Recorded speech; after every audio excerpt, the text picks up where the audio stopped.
여기가 해결이 되면 뒤에 있는 방정식, 부등식이 너무나 쉽게 해결되는 경우를 많이 보았습니다.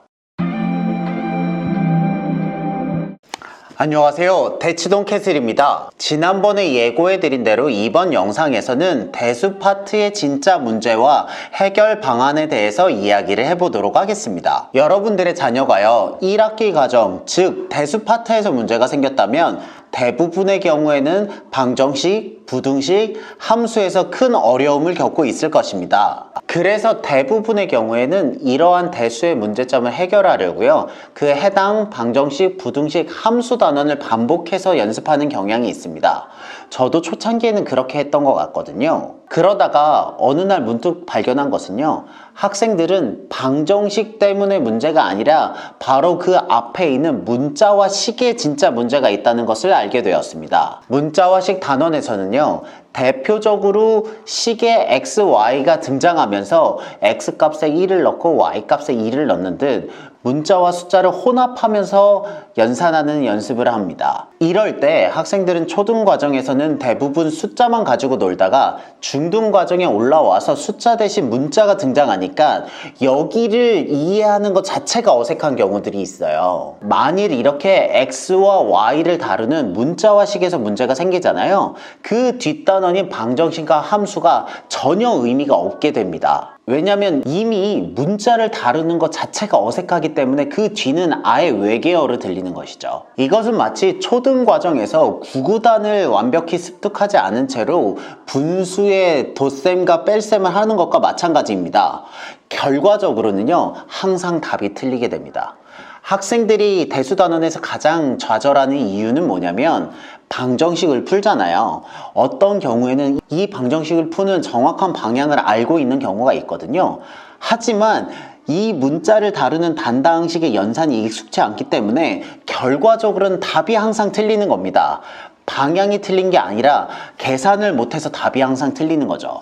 이렇게 몇 번 틀리잖아요. 그럼 학생들은 좌절하게 되거든요. 왜냐하면 어차피 풀어봤자 항상 답이 틀리기 때문입니다. 이렇게 반복된 실패를 경험하면서 방정식과 부등식에 대한 막연한 두려움이 생기면요, 그 다음부터는 접근하기가 훨씬 더 어려워지게 됩니다. 이러한 중고등 과정에서요, 문자와 식 연산이 가장 압축적으로 드러난 파트는 어디냐면요, 곱셈 공식입니다. 이 곱셈 공식은요, 현재 교육 과정에서 3-1과 수상에 나와 있습니다. 대부분의 경우에는요, 이 공식을 외워야 되는 건 알고 있거든요. 하지만 두세 번 하고요, 적당히 학생들이 알면 넘어가는 경우가 있거든요. 그런데 이렇게 하시면 절대 안 됩니다. 학생들이 충분히 이해할 때까지 계속 반복하는 것이 중요합니다. 그리고 원래는 이 곱셈 공식이요, 2-1에 있었는데 이번에 개편이 되면서 3-1로 이동하게 되었거든요. 하지만 곱셈 공식은 반드시 2-1 때 외워야 됩니다.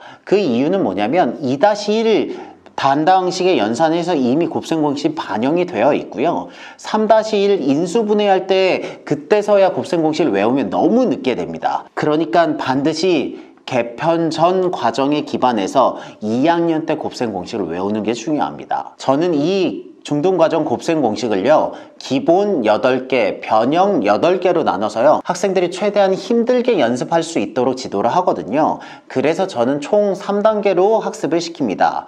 1단계는요, 기본 1부터 기본 8, 변형 1부터 변형 8까지 순서대로 외우게 하는 것입니다.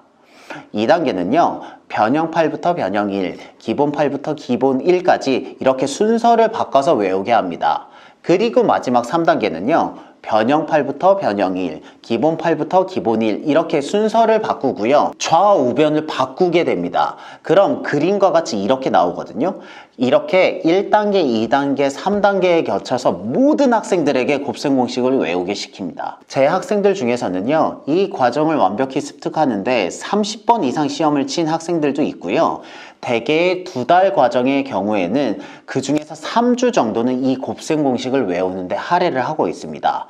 거의 대수의 전반부에서 승부를 가른다는 마음으로 반복하고 있습니다. 제가 왜 이렇게 대수 파트에서 단당식의 연산인 곱셈 공식에 힘을 주냐면요, 해보니까 여기 파트 파트가 굉장히 더뎌서 그렇지 여기가 해결이 되면 뒤에 있는 방정식, 부등식이 너무나 쉽게 해결되는 경우를 많이 보았습니다. 심지어 그동안 방정식 때문에 너무 고생하는 학생들도요, 앞에 있는 단당식이 튼튼해지면서 뒤에 있는 방정식을 우리의 예상보다 너무 수월하게 푸는 경우도 많았거든요. 그래서 저는 그때 깨닫게 된 거죠. 아, 이게 학생들의 문제가 방정식에서 터졌지만 진짜 문제의 원인은 그 앞 단계인 문자화식에서 있었구나 라고 말이죠. 물론 이 중등과정의 문자화식을 연습하는 건요, 그리고 고등과정의 문자화식도 마찬가지입니다.